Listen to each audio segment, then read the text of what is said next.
Tov, Shalom Aleichem. Aujourd'hui, nous allons, Be'ezrat Hashem, continuer concernant notre vision des événements et la libération, en fait, de notre mental de ces emprisonnements différents dans certaines manières de voir, de dessiner la vie.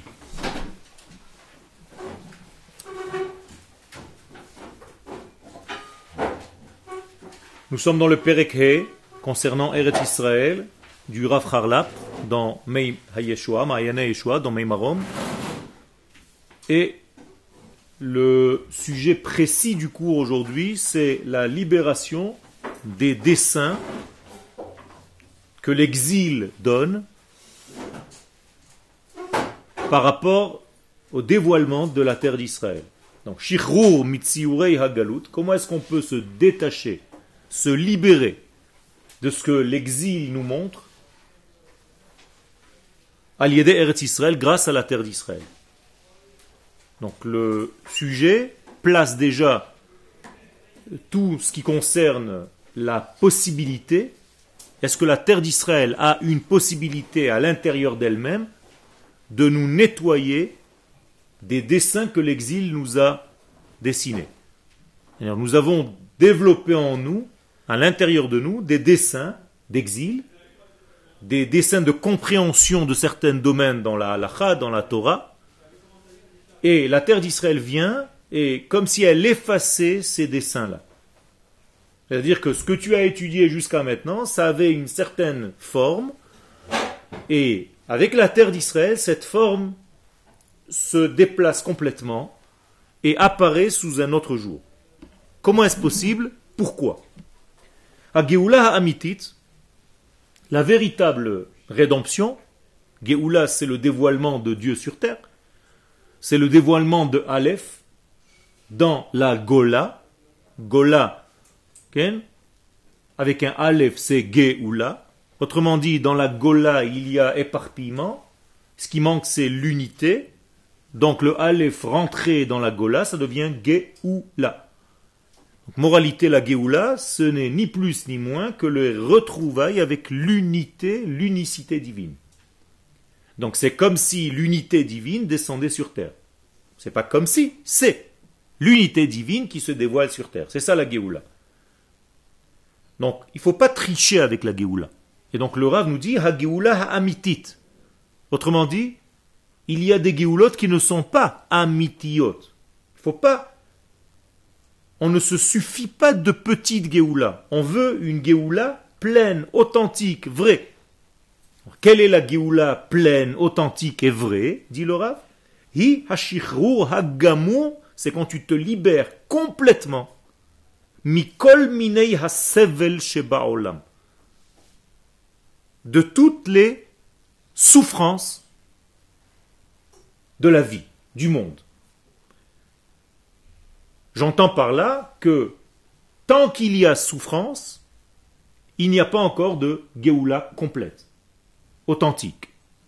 On est peut-être dans un processus, certes, mais la Géoula dans sa complétude, dans son plein de degrés, ne se dévoile que lorsque la souffrance n'existe plus. Tant qu'il y a souffrance, il n'y a pas encore de Géoula complète. Comment on fait pour faire cette Géoula? Alors justement, on va regarder ce que le Rav nous dit. Alors, de quelle souffrance le Rav parle ici?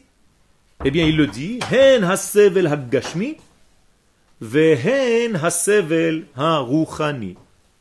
Je parle, dit le Rav, et d'une souffrance physique, matérielle, et aussi d'une souffrance spirituelle, psychologique, et tout ce qui concerne le monde de l'esprit.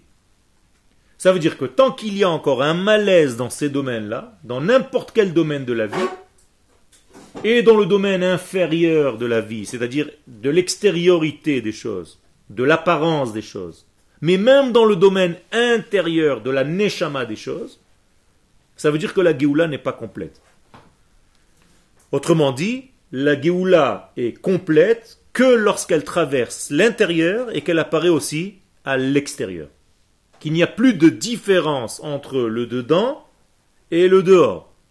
Non seulement tu n'as plus de souffrance à l'intérieur, mais aussi tu es guéri des souffrances extérieures superficielles. Vous comprenez? Ça veut dire que la Géoula véritable doit traverser toutes les épaisseurs de l'être, toutes les épaisseurs de la vie, pour sortir du fin fond jusqu'à l'extérieur. Comme un développement mathématique qui vient du premier degré de l'énoncé jusqu'à la solution finale de ce degré, sans tricher au milieu, sans trahir au milieu, sans se tromper au milieu. Ken? Est-ce que ça voudrait dire qu'il faut arrêter les souffrances avant la Géoula ou c'est la Géoula qui va amener l'arrêt des Justement, et c'est une très bonne question. Est-ce que c'est la souffrance qui amène la Géoula ou est-ce que c'est le fait d'arrêter la souffrance qui amène la Géoula? Bien, en réalité, c'est la même chose. Parce que la Géoula, au fur et à mesure qu'elle avance, c'est parce que nous avançons. Par exemple, s'il y a un progrès médical, de soigner une maladie, bien, ça fait partie du processus divin qui s'habille dans le pouvoir de la médecine, de la science, qui arrive à guérir une certaine maladie chez l'homme. Bien, cette guérison-là, elle est une partie de la Géoula. Autrement dit, même les progrès faits dans ce monde-là, bien, ce sont autant de données qui aident le processus à avancer. Et donc ça crée un degré de connaissance, de prise de conscience, qui va redonner encore une forme spirituelle à ce nouveau degré. Et donc les choses sont en réalité agissantes les unes sur les autres. C'est-à-dire, nous agissons à force de notre recherche de qualité de vie sur un processus, et le processus lui-même nous envoie des rayons de guérison et de maîtrise pour qu'on arrive de plus en plus à dévoiler ce domaine de Géoula. Moi, ce qui m'intéresse dans ce domaine-là, dans ce que le Rav vient de dire, c'est que le domaine de la Géoula ne s'arrête pas au domaine spirituel. On est bien d'accord. C'est-à-dire que la Géoula doit toucher tous les recoins de notre vie. On ne peut pas concevoir une Géoula s'il reste ne serait-ce qu'un degré dans notre existence qui n'est pas rempli de la lumière divine. Vous comprenez cela? C'est essentiel. Ça veut dire que la Géoula ne peut pas être véritable si elle s'occupe seulement d'un certain étage, de la spiritualité. Ça ne marche pas. Un homme qui vit la Géoula doit vivre la Géoula et dans son être intérieur, c'est-à-dire dans sa neshama, mais il doit la vivre aussi dans sa vie, c'est-à-dire ça doit être quelqu'un d'entier, de plein, en bonne santé, heureux. Quel? C'est possible justement d'arriver à ce niveau-là d'une Géoula individuelle ou personnelle, dans la mesure où on fait partie du... Tout à fait. Le degré, bien entendu, par lequel tout commence, c'est toujours le degré collectif, mais moi, en tant qu'individu, ce que je suis capable de capter de l'énergie du global, c'est ce qui va me rendre riche ou pauvre. C'est-à-dire, comment je peux considérer que je suis proche ou loin d'Akadosh Baruch Hu par rapport à ma proximité ou par rapport à mon éloignement de l'Assemblée d'Israël. Plus je suis lié à ma nation, plus je suis capable d'appréhender des valeurs divines. Plus je suis un individu qui est séparé du collectif Israël, moins je peux atteindre ces degrés-là. Donc je me trouve dans un manque. Quel? Il est déjà arrivé que le collectif d'Israël, il était dans l'erreur. Non, le collectif d'Israël n'est pas dans l'erreur, c'est le tzibour qui est dans l'erreur. C'est pas pareil. Moi, quand je parle de collectif, je parle de la neshama globale de la nation. Toi, tu me parles d'un groupe. C'est autre chose. Ça s'appelle tzibour. Le tzibour, oui. Le tzibour peut fauter. Par exemple, lâcher des hommes juifs du Gush Katif pour donner cette terre à nos ennemis, ça c'est une faute du tzibour, mais ce n'est pas la faute du klal. Le klal, quand je parle du klal, je parle de la neshama d'Israël. Le tzibour, c'est des êtres. Dans le tzibour, il y a tzadik, pet, resh. Tzadikim, benonim, reshaim. C'est ça tzibour. Alors, dans le tzibour, il y a des erreurs. Mais dans l'âme d'Israël, dans l'intériorité d'Israël, dans notre force prophétique, ça n'existe pas, il n'y a pas d'erreur. C'est le divin qui nous anime. Là-bas, il n'y a pas d'erreur. D'accord? Vekol od, et tout temps, tant que, que l'impureté n'a pas quitté la terre, en ha-geoula shlema. La geoula ne peut pas être complète. Écoutez bien, il y a geoula et geoula shlema. Il y a plusieurs degrés dans la geoula. Il y a un premier degré qui s'appelle atralta de geoula, le commencement de la geoula. Il y a un deuxième degré qui s'appelle geoula, et il y a un troisième degré qui s'appelle geoula shlema. Vous êtes avec moi? Ça veut dire que la geoula a un début, un commencement, un corps central et une finalité.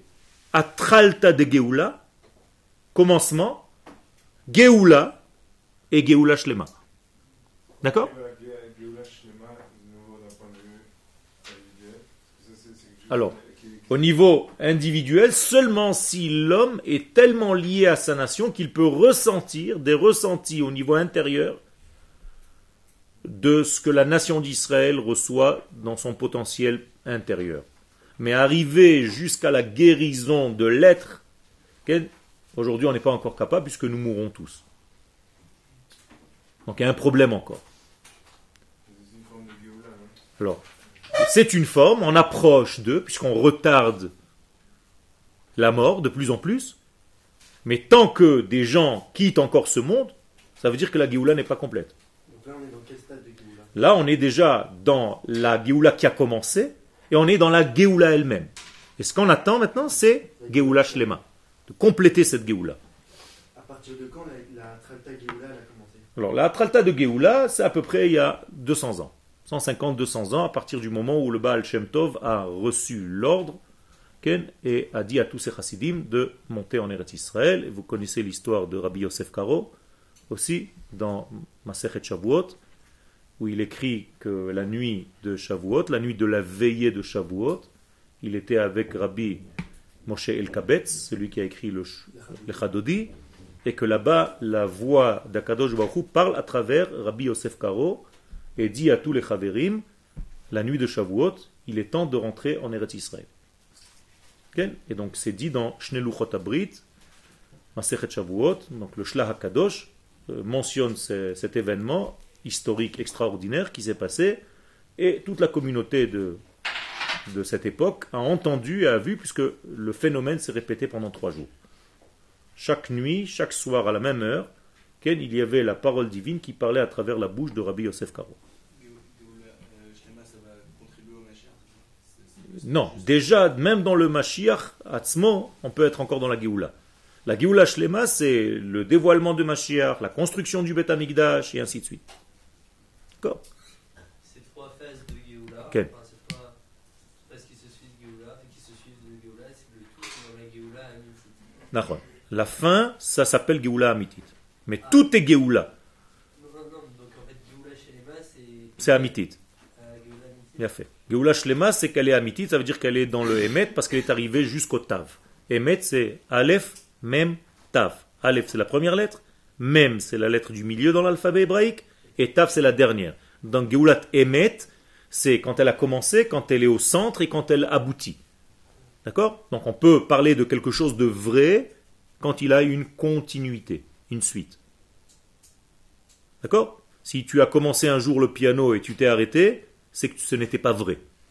C'est que ce n'était pas toi. Tu n'as pas été authentique avec ce travail-là. La preuve, c'est que tu as arrêté Mais il faut toujours s'y mettre. d'étudier. Slicha? Il faut toujours s'y mettre. Donc, quelque part, c'est jamais. Quand tu commences quelque chose, c'est jamais quand même. Non, quand tu commences quelque chose, c'est que tu as retrouvé quelque chose qui était en toi. Bien sûr. Tu ne peux pas faire quelque Tu chose. n'as jamais fait de guitare, donc tu retrouves pas la guitare qui est en toi. Mais vadai, tu retrouves le son qu'Akadosh Baruch Hu a implanté à l'intérieur de ton être en étant homme. C'est l'achashou. Tu apprends ce qui est déjà inné en toi. Mais vadai, c'est inné. Le son, c'est inné chez l'homme. Il a fait. Donc il doit réapprendre à écouter et à jouer du son qui est déjà inné. Pas tout le monde peut apprendre Ok. à jouer des instruments. Il y a des gens qui n'arrivent pas à jouer des instruments. Mais c'est déjà donné. Tu peux t'entraîner toute ta vie, t'arrives à- Comment est-ce que tu sais parler? Pourquoi tu sais parler? Non, pas du tout. Parce que tu es déjà doté de la force de parole par Akadosh Baruch Hu. C'est tout. Seulement tu réapprends. Tout simplement. Donc tu réapprends quelque chose qui est déjà en toi. Non, mais je serais pas. Non, au contraire. D'accord? Tu reviens à toi-même. Il explique que c'était inné en soi. Les gens aujourd'hui, ils pourraient s'entraîner à faire de la guitare, ils vont avoir du mal. Comme il dit, c'est inné. C'est quelque chose qui est en toi. D'accord? Top. Ok. Alors on continue. On ne peut rien faire dans ce monde. On ne peut rien faire dans ce monde si ça ne fait pas partie de toi avant. Tu peux rien faire. Ça n'existe pas. C'est-à-dire, tu peux marcher parce que tu es doté de la marche. Hein? Dans ce cas-là, on est plus libre. Nahon? Qui t'a dit que tu étais libre? Tu n'es pas libre de tout. Le libre arbitre. Le libre arbitre, tu as choisi d'être un homme. Pourquoi tu n'es pas un chat? Alors? Mais il y a des choses. Beaucoup, énormément de choses, on est libre. Une fois que tu es déjà coincé dans ce cube et tu t'appelles homme, alors tu es libre de faire ce que tu veux, mais pas tout. Voilà. Mais pas tout. Non. Tu n'es pas libre de voler, Non. je comprends pas, Tu peux pas voler. Tu peux voler autrement, mais pas à toi. T'es limité. Non. T'es toujours limité. Non, tu fais pas ce que tu veux. T'es toujours libre de faire presque tout. T'es libre de faire quasiment toute chose. Dans tes possibilités, t'es libre de faire tout ce que tu veux. Évidemment, tes possibilités. Voilà. Tu peux faire tout. Donc tu n'es pas libre complètement. D'accord? On ne peut pas être libre complètement. Tu es déjà coincé à 99% puisque tu as été créé homme. C'est pas 99%, on est libre à 1%. Ah voilà, donc on est d'accord. On est d'accord. Donc à 99%, tu es coincé dans un système. C'est tout. Ta marge de manœuvre est petite. Oui, mais ta possibilité, elle est dans D'accord. tout ce que tu peux faire. Ok. Et pas que dans les choses qui sont innées en toi. Je suis d'accord, mais tu ne peux pas faire quelque chose, avancer quelque chose, si tu n'as pas reçu ce cadeau dans la Neshama qu'Akadosh Baruch Hu t'a créé. C'est-à-dire, Akadosh Baruch Hu m'a créé un pouvoir de compréhension, donc je peux comprendre. S'il ne m'avait pas créé un système de compréhension, j'aurais pu étudier comme un chat sans jamais rien comprendre. D'accord? Si je suis doté de la parole, c'est pas parce qu'on m'a appris un jour à parler, c'est parce qu'Akadosh Baruch Hu a placé le pouvoir de parler en moi. La preuve, c'est que si j'apprends à parler à un singe, il n'apprendra pas à parler. C'est un perroquet. D'accord, voilà. Est-ce qu'il y a le mérite qui rentre en compte dans ça? Et le mérite, c'est encore autre chose. Le mérite, c'est ce que tu fais comme effort. Ok? Ce que tu fais comme effort pour mériter de recevoir à une plus grande dose ce qu'Akadosh Baruch Hu veut te donner, par nature. C'est-à-dire, Akadosh Baruch Hu nous a créé prophètes, oui ou non? D'accord? Puisqu'on fait partie de la nation d'Israël, qui est une nation de prophètes. Alors pourquoi tu n'es pas prophète? Non, c'est pas qu'il veut pas. C'est que toi, tu fais pas le travail nécessaire pour dévoiler ce qui est déjà en toi. C'est tout. Mais si je fais le travail adéquat, je devrais revenir à mon état normal d'être prophète. C'est tout. Mais ça demande un travail énorme. Mais il est déjà en moi. C'est déjà en moi. C'est pas quelque chose que je vais inventer. C'est ça? Ben voilà, ils deviennent avoir Ruach HaKodesh et les prophètes en question, les prophètes que nous avons eus. Non, je ne parle pas, à l'heure actuelle, la prophétie a disparu, mais nous disent les Chachamim qu'elle va revenir à la fin des temps, sous-entendu qu'on est en train de guérir. D'accord? Qu'est-ce que ça veut dire le retour de la prophétie? C'est le retour de l'exil. Ça va ensemble, parce que le prophète ne peut pas prophétiser en dehors de sa terre. Donc, moralité, on est en train de revenir à un état normal, qui est le nôtre, d'être prophète. Et donc, le prophète Yoël dit que vos enfants, vos vieillards vont commencer à prophétiser à la fin des temps. Ils vont commencer à faire des rêves, ça va commencer par des rêves prémonitoires, Ruach HaKodesh et Nevoa, prophétie. C'est quelque chose de naturel chez nous. Ça commence uniquement quand tout la Israël est en Israël ou... Ça commence pas forcément quand tout le monde est là, ça commence lorsque le peuple est en train de rentrer sur sa terre déjà. Je ne sais pas en pourcentage combien de personnes doivent être là. Aujourd'hui, Baruch Hashem, on est déjà la majorité du peuple d'Israël sur sa terre. Par rapport à ce que vous avez dit sur Shavuot, ça veut dire que la Géoula chez Eva, elle se fera pendant Shavuot? Non, je n'ai pas parlé de ça. J'ai dit juste que c'est dans la veillée de Shavuot qu'ils ont eu le mérite de trouver ça. D'accord? Tov. Donc, Ruach HaTum'a. Qu'est-ce que c'est Ruach HaTum'a? Le souffle de... Quel est l'inverse de Ruach HaTum'a? Non? Ah, il y a fait. Tahara. Il y en a qui ont dit Kodesh. Kodesh, c'est pas l'inverse de Tamé. Tamé, l'inverse c'est Tahor. Donc, qu'est-ce que ça veut dire Tamé en hébreu? Non. Imperméable. D'accord? La racine du mot Tamé, c'est Atum. En hébreu moderne, Metumtam. Tu as déjà entendu Metumtam? Qu'est-ce que c'est Metumtam? Bouché. Donc, imperméable. Il n'y a rien qui rentre. Il est bouché, le mec. Donc, Metumtam. Donc, Tamé, qu'est-ce que ça veut dire Tamé? Quelqu'un qui est bouché. Il est bouché à quoi? À la lumière divine, donc à la prophétie. Donc on a beau lui mettre des choses, il est atum, il est tamé, il a fait des actes qui ont créé en lui des écrans qui le séparent de la lumière. Ok? Donc, avoir de la touma, c'est en réalité créer entre nous et la lumière divine des écrans. Vous êtes avec moi? Comment on se rend pur, comment on devient pur? En enlevant les écrans. D'accord? Et donc, tant qu'il y a des écrans qui nous séparent, donc qui nous rendent bouchés par rapport à la lumière divine, on est dans un problème. On n'entend pas, on n'est pas disponible à l'écoute des paroles divines. Et dès que ce Ruach HaTum'a A'avir mina haaretz, je le fais sortir de la terre, c'est-à-dire j'enlève les écrans, eh bien on devient complètement en phase avec la lumière divine. Slicha? Alors, pour enlever les écrans, il faut faire tout ce qui est en notre possibilité pour entendre la lumière. Par exemple, si tu vis en exil, l'exil dans lequel tu te trouves est un écran qui te sépare de la divinité. Donc, tu dois faire en sorte de revenir sur ta terre. Déjà, tu as enlevé un gros écran. Sur ta terre, Akadosh Baruch Hu nous a donné des lois de vie pour gérer notre vie, la Torah et les mitzvot.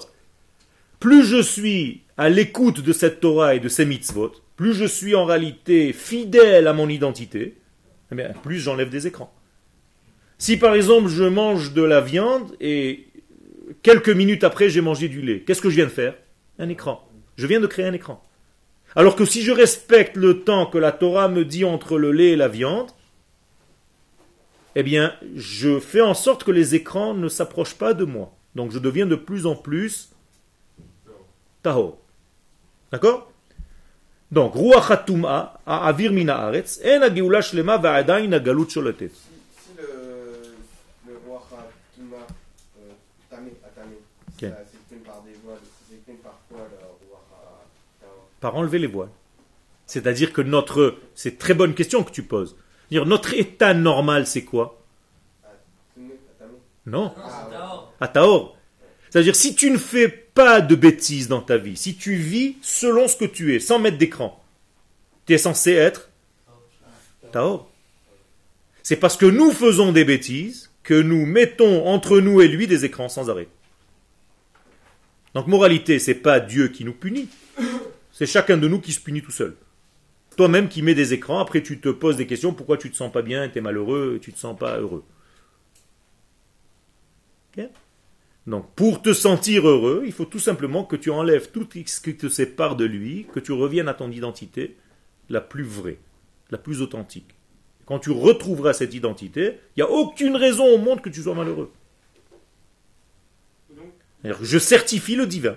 Comment on dit certifier en hébreu? Non. Les hacher. Les hacher. Donc je suis heureux. Comment on dit heureux? Meuchar. Quelle est la traduction exacte donc de Meuchar? Certifié, conforme à la source divine. C'est tout. C'est très simple. Donc mon état naturel, je répète, c'est d'être lié à la lumière divine. La maladie, c'est les écrans. On l'appelle donc ici l'impureté. Donc lorsque la Géoula est complète, nous dit ici le Rav, comment ça se voit dans le monde? Il n'y a plus d'écran séparateur. C'est-à-dire que l'infini se dévoile dans le fini. Ok? Il y a d'autres questions? Ok. Omnam, mi shezoche letzayer be'atzmo, od lifnei hagéoula, כאילו השליך מעליו את כל כבלי הגלות ומאסריה. Quiconque a le mérite de dessiner dans son être intérieur, même avant la Géoula, comme s'il avait déjà enlevé de lui tous ces nœuds qui l'empêchent de voir la lumière, ces nœuds de l'exil, tous ces chaînes, et il est au niveau individuel déjà dans ce stade, dans ce niveau-là de Géoula Shlema, de Géoula entière. ואף גם מצייר לפניו שכל הטומאה, החלאה והבוץ חלפו ועברו מן העולם. Et si à l'intérieur de son être, il dessine comme si toute l'impureté, toutes les maladies, toute la boue est déjà enlevée de ce monde, n'est plus dans ce monde, הרי הציור הקדוש הזה מתגשם בו. Le Rav nous dit que ce dessin de sainteté est en train de se dessiner en lui. Est-ce que vous pouvez me traduire avec des mots simples ce que je viens de dire? Qu'est-ce que ça veut dire que ce dessin de sainteté? Qu'est-ce que le Rav veut nous dire ici? Si quelqu'un pense, si quelqu'un n'a pas les préjugés, n'a pas les prérequis qu'il avait en Galoute, il a tout enlevé et il pense maintenant comme s'il commençait une nouvelle vie en Israël, c'est déjà le premier pas vers la... Excellent, excellent. Tu as tout compris. Ça veut dire que nous sommes coincés par qui en réalité? Par nous-mêmes. Mais si tu te convaincs et tu commences à être dans l'assurance, dans la certitude qu'il n'y a rien qui peut t'empêcher en réalité d'être lié à cette lumière divine, eh bien tu es déjà dans cette lumière divine. La lumière divine est en train de te traverser déjà. Le fait d'avoir compris déjà, c'est... Même pas compris, le fait de le vivre naturellement sans comprendre. C'est-à-dire je certifie la chose par mon être, tout simplement, je vis la chose, ça suffit. Je suis dans l'assurance totale de ce que je suis en train de dire. Je n'ai pas un doute. Eh bien, ça marche. Comme disent les Chachamim, pourquoi le Baal Shem Tov, quand il marchait, il mettait sa ceinture sur l'eau et il marchait dessus? Pourquoi ça marchait? Parce qu'il était sûr de ce qu'il Fait faisait. méhot. Parce qu'il n'avait aucun doute que ça ne pouvait pas marcher. Mais il faut avoir le véritable degré de Emouna à 100%. Il ne faut pas mentir. C'est-à-dire quand tu es convaincu de quelque chose, quand tu es convaincu d'un degré, il se réalise en toi. Donc quelle est la plus grande des faiblesses de l'homme? Le doute.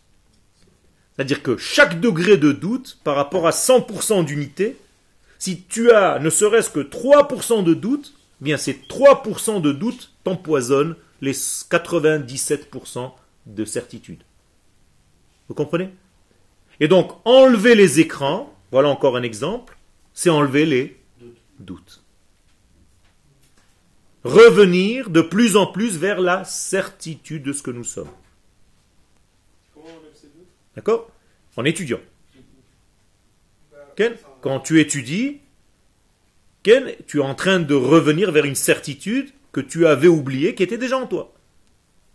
Je reviens toujours au même degré. On revient toujours à ce qu'on a déjà connu. Parce que même l'étude de la Torah, j'ai aucun chidouche. J'ai déjà tout étudié dans le ventre de ma mère. Nida 30. Donc, qu'est-ce que je fais pendant ma vie? Je révise ce que j'ai déjà étudié, donc je reviens. C'est un retour à ma normalité. Quel? Est-ce que le doute, c'est lié à la peur? La peur, c'est un des dérivés du doute. D'accord? C'est le doute qui engendre la peur. À partir du moment où tu doutes, commence à naître en toi une peur. Et si elle s'exagère, ça devient un traumatisme, ça devient quelque chose de beaucoup plus grave que la peur elle-même. Donc il faut soigner. Le doute, c'est la racine Quel de la peur. Ça veut dire qu'en réalité, un homme normal, qui n'a pas de doute, ne doit avoir peur de rien. Quel Slicha Nachon. C'est pas une peur. C'est pas pachat, c'est yirat shamayim. C'est la crainte de perdre le lien avec Akadosh Baruch. C'est autre chose. C'est pas j'ai peur de lui. C'est ça, on a tendance à traduire. C'est ça le problème. Parce qu'on est dessinés comme des petits enfants avec le maître suprême qui nous punit avec un bâton. Donc j'ai peur des coups. Ça c'est infantile. C'est pas du judaïsme ça. C'est-à-dire, nous avons un lien de vie avec l'Éternel et il faut garder ce lien de vie. C'est tout. C'est ça le souci que tu dois avoir. D'être le maximum vivant possible. À 100% de tes capacités.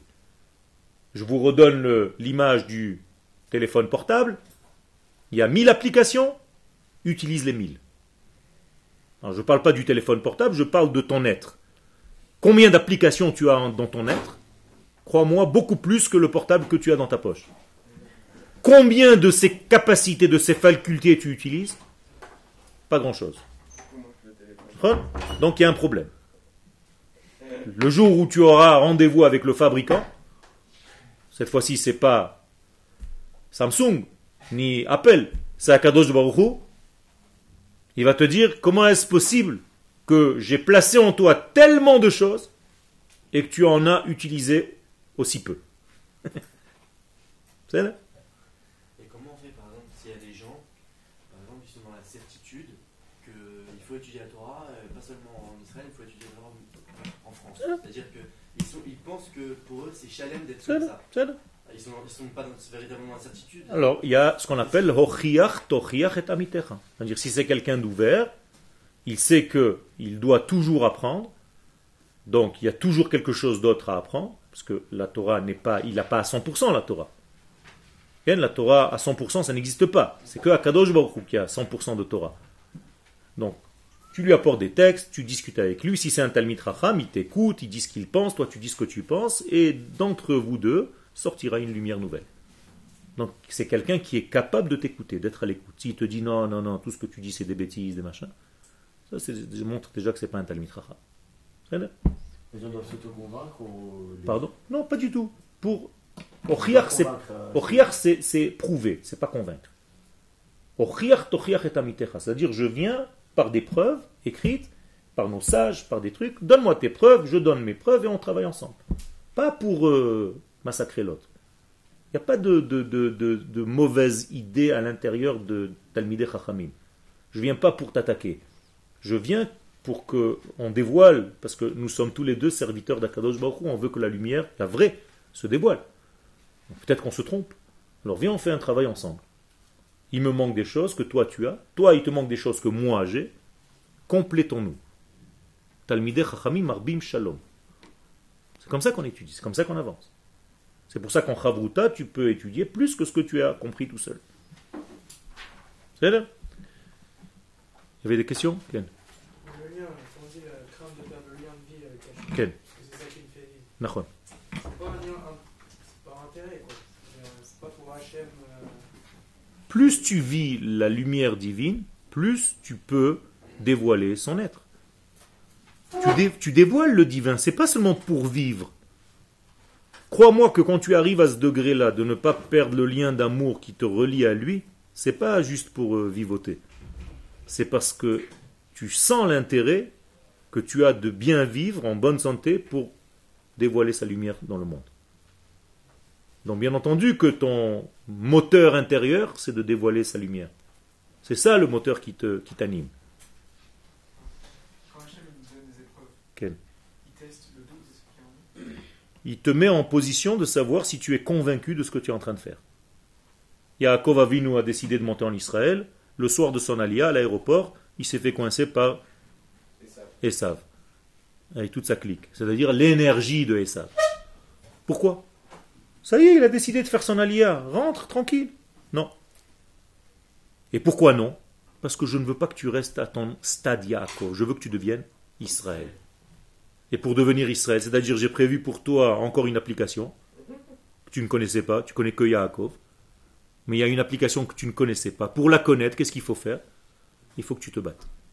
C'est-à-dire, il faut que tu prouves que tu as un combat intérieur pour accéder à un autre niveau qui est encore beaucoup plus haut que ce que tu étais jusqu'à maintenant. Donc c'est pour ton bien en réalité. Nisayon veut dire en hébreu drapeau. C'est-à-dire, je te hisse, je te fais monter à un degré plus élevé que ce que tu étais. C'est pas pour te faire des épreuves et voir si tu crois en moi ou pas. Parce que ça, je le sais, moi, si je suis à Kadosh Baruch Hu Nachon. Je n'ai pas besoin de ça, de te mettre à l'épreuve pour savoir. Mais qui c'est en réalité qui doit le savoir? Toi-même. C'est-à-dire, l'épreuve, elle est pour la personne. C'est pas pour ce que Dieu il veut savoir à 100% si celui-là, c'est un tzaddik ou pas. Kadosh Baruch Hu, il le sait, il connaît le futur. Mais la mise à l'épreuve, c'est pour la personne elle-même. Pour qu'elle soit convaincue qu'elle veut monter de niveau. Ken? Mais le combat, pendant le combat, t'empêche d'utiliser nos applications et d'être... La preuve que non. La preuve qu'à la fin du combat, Yaakov accède au niveau Israël. Et c'est ce qu'il a gagné de ce combat. Donc même si, en apparence, et c'est vrai ce que tu dis, en apparence, tu as l'impression de perdre du temps, parce que tu combats quelque chose et tu perds plein de choses. Exactement. Finalement, il s'avère que c'était une perte pour un gain. C'était une chute pour une élévation. C'était une descente pour une montée. Donc il faut savoir ça aussi. C'est-à-dire que parfois, quand je veux sauter très haut, qu'est-ce que je fais? Je me baisse pour prendre l'appui. Donc celui qui me voit et qui filme mon mouvement, il va se dire, mais il est fou celui-là. Je lui ai demandé de monter et lui il est en train de se baisser. Oui, mais je prends de l'élan. Donc en fait, une personne, quand elle reçoit des épreuves, c'est pour lui faire comprendre qu'elle peut arriver à un autre degré. Qu'elle a un autre degré à atteindre. Sheken, bechol ma she'adam choshev, sham hu nimtza. Alors, quelle est la conclusion de tout ce qu'on vient de dire? Regardez, c'est presque une parole de Einstein, de la théorie des quantums aujourd'hui. Que dit le Rav? Bekol makom she'adam choshev, sham hu nimtza. Traduction, chaque endroit où tu penses être, réellement, tu es. Ça veut dire que si tu veux vraiment être demain à la yeshiva, tu y seras. Et si tu avais un seul petit doute qui te dit ouais je suis un peu fatigué, demain matin peut-être que je viens, peut-être que non, c'est fini. Vous savez comment ça marche, d'accord? Ou tu dis à quelqu'un je me réveille demain à 4h30 du matin, ou bien tu lui dis bon on verra.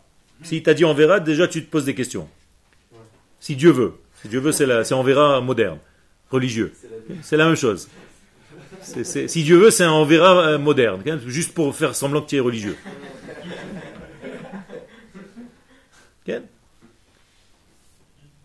Et là, directement, tu es dans un... Déjà, tu as laissé en toi une ouverture, donc le Yetzer Hara rentre par ce petit trou. C'est tout. Après, va te débarrasser de lui.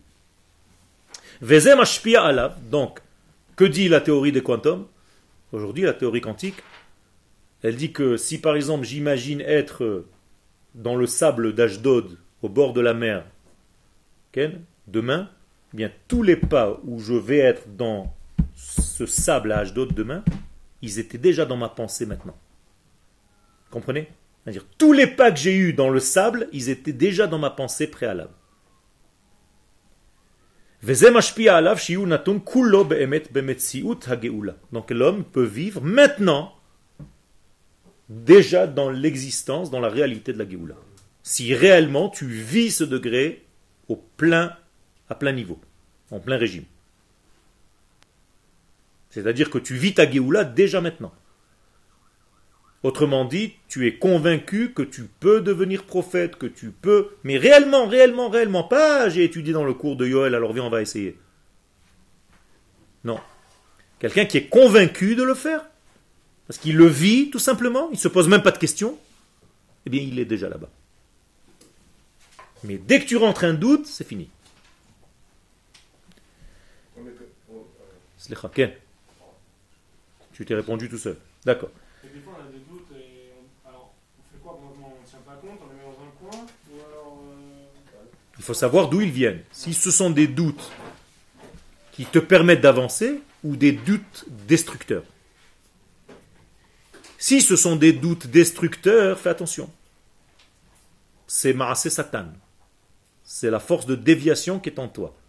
Mais si c'est un doute, mais parce que tu as une certaine crainte à l'intérieur de ne pas réussir, mais tu veux réellement, ça c'est déjà autre chose. Ce sont des angoisses de construction, de créativité. Un artiste, il a des angoisses. Mais deux sortes d'angoisses existent chez lui. Ou une angoisse qui le paralyse totalement, donc il est incapable de faire quoi que ce soit.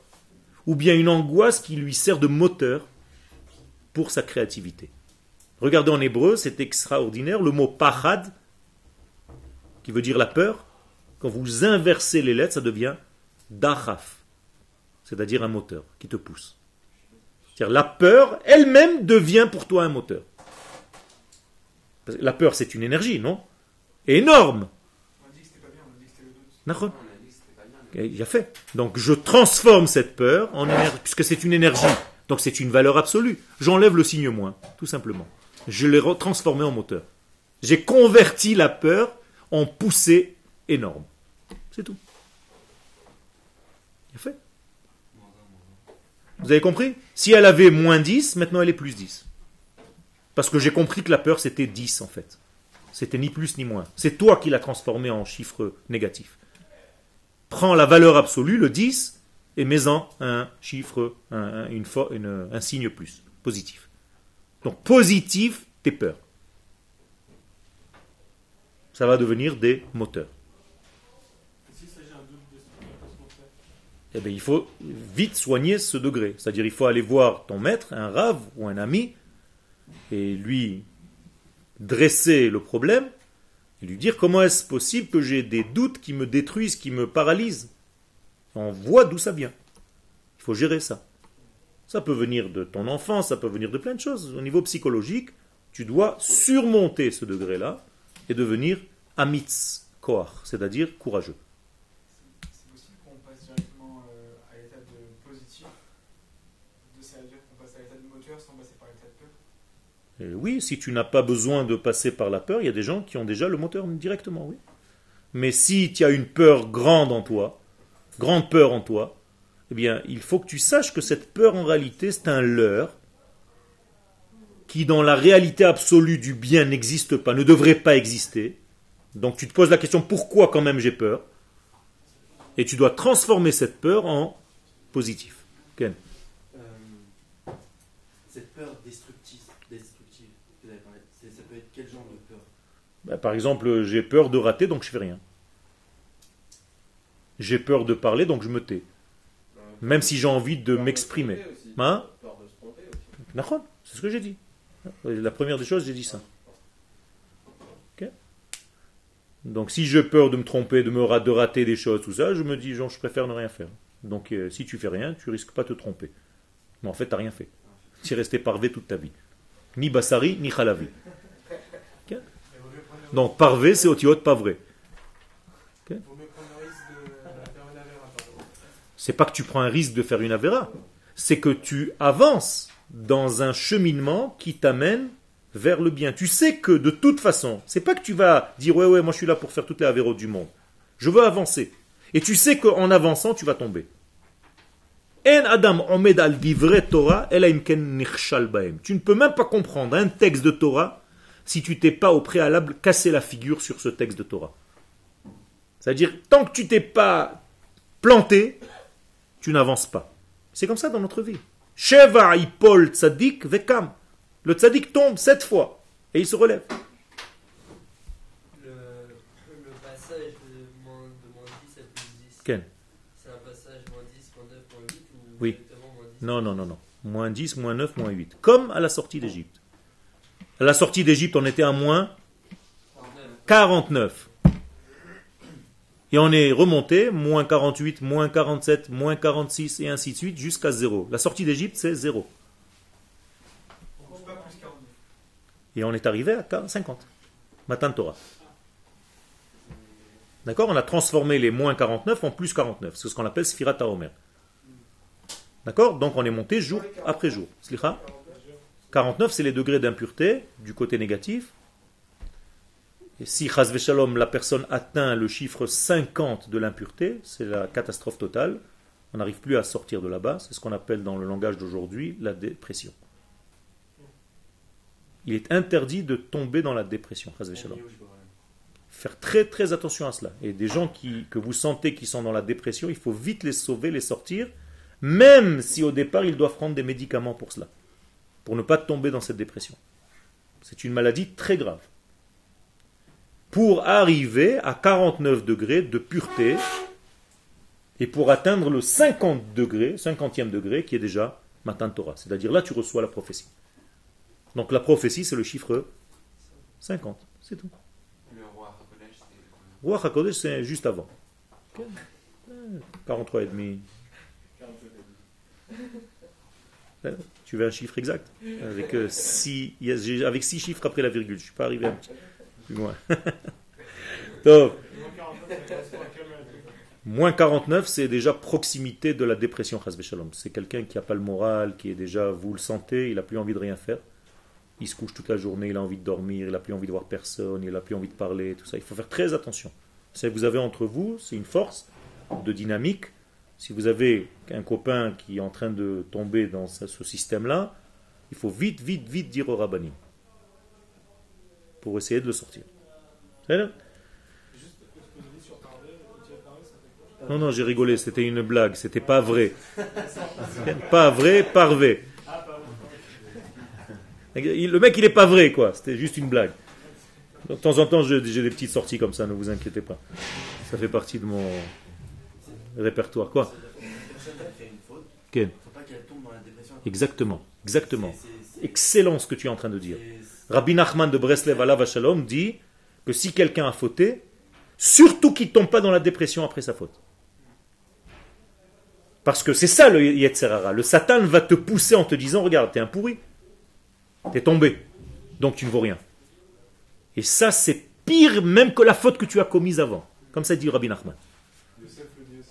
נכון? סליחה? Yosef dans la parasha de la semaine כן. de Yosef, אל תעצבו. נכון. אל תרגזו בדרך, אל תעצבו. כן? כי למחיה שלחני אלוהים. Parce qu'Akadosh Baruch Hu m'a envoyé ici pour vivre. Alors que j'étais en Égypte. Okay? Situation catastrophique. Et pourtant, regardez la lumière qui sort de tout cela. En un verset. Tout s'inverse. D'accord? Vayeritsuhu minabor. On le fait sortir du trou. Pendant 12 ans, il est dans le trou. Imaginez-vous 12 ans. Combien de temps vous êtes au Machon Meir? Alors imaginez-vous, le mec il ne sait pas qu'il va sortir. Et c'est pas Machon Meir, c'est un trou. Il est 3 mois, 4 mois, 5 mois, 6 mois, 7 mois, 8 mois, 9 mois, 1 an. 1 an et 1 mois, 1 an et 2 mois. Et comme ça pendant 12 années, vous vous rendez compte ce que ça veut dire? C'est-à-dire le mec qui est un petit peu dans sa tête dépressif, il se dit c'est fini, je suis là toute ma vie. Vous êtes d'accord?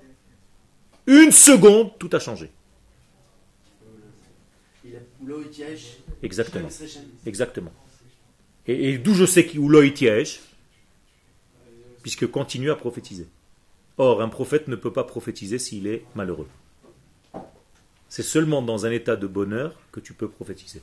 Donc si un jour vous voulez arriver à la prophétie, il faut être heureux, content. Mais Jérémie, il était... Jérémie, qu'est-ce qu'il avait? Il pleurait, non? Non, il pleurait quand il avait de quoi pleurer, quand il recevait les prophéties. Mais lui-même, Ken, il est dans un état de joie, sinon tu ne peux pas prophétiser. Si on n'arrivait pas à prophétiser, qu'est-ce qu'ils faisaient les prophètes? Ils amenaient des joueurs de musique. Pour qu'ils leur donnent une petite musique, un petit machin. Et après, c'est tiens, une grande belle musique. Je reviens dans la simcha. Yaakov Avinu n'a pas prophétisé pendant tout le temps où Yosef n'était pas là. Donc il n'a pas pu prier. Première fois qu'il voit Yosef, qu'est-ce qu'il fait? Kriyat Shema. Sous-entendu, il n'a pas fait Kriyat Shema pendant tout le temps où Yosef n'était pas là. Pourquoi? Parce que Yaakov, c'est pas un menteur.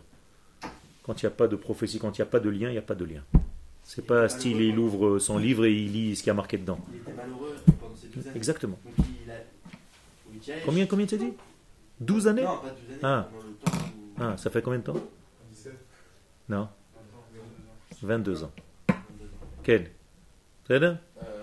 Ken. Pourquoi est-ce qu'il faut être dans un état de joie intense? Parce que de toute façon, ce qui va nous révéler Hachem, c'est quelque chose qui est très dépressif.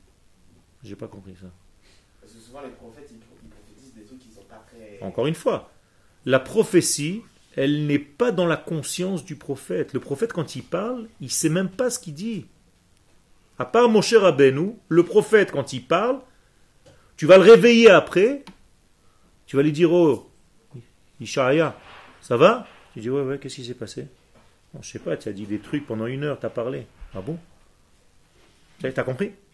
C'est-à-dire, le prophète est dans un état de transe. Il n'y a que Moshe Rabbeinu qui prophétise comme je suis en train de te parler. Ça n'existe pas, ça. Quel? Alors pourquoi les prophètes qui sont terriblement ennuyés parce qu'on ne les écoute pas? Parce que justement, Ils ne sont pas conscients de leur message. parce qu'il y a toujours à côté du prophète quelqu'un qui écrit sa prophétie. Et donc il sait ce qu'il a dit et comment il a reçu ce message d'Akadosh Baruch Hu. Akadosh Baruch Hu lui donne en même temps que la prophétie le sens de la prophétie et il va en réalité décoder tout ça. C'est tout. Et d'ailleurs, cette prophétie n'est pas donnée qu'à lui, elle est donnée à tous les prophètes environnants. Parce que s'il ne veut pas prophétiser, il se lève le matin, il dit, moi aujourd'hui, les prophètes, hein. Eh bien, tous les prophètes qui y passent à partir de 7h du matin, Jérémie, comment ça se fait que tu n'as pas prophétisé? Moi j'ai reçu cette nuit ce que tu devais dire ce matin.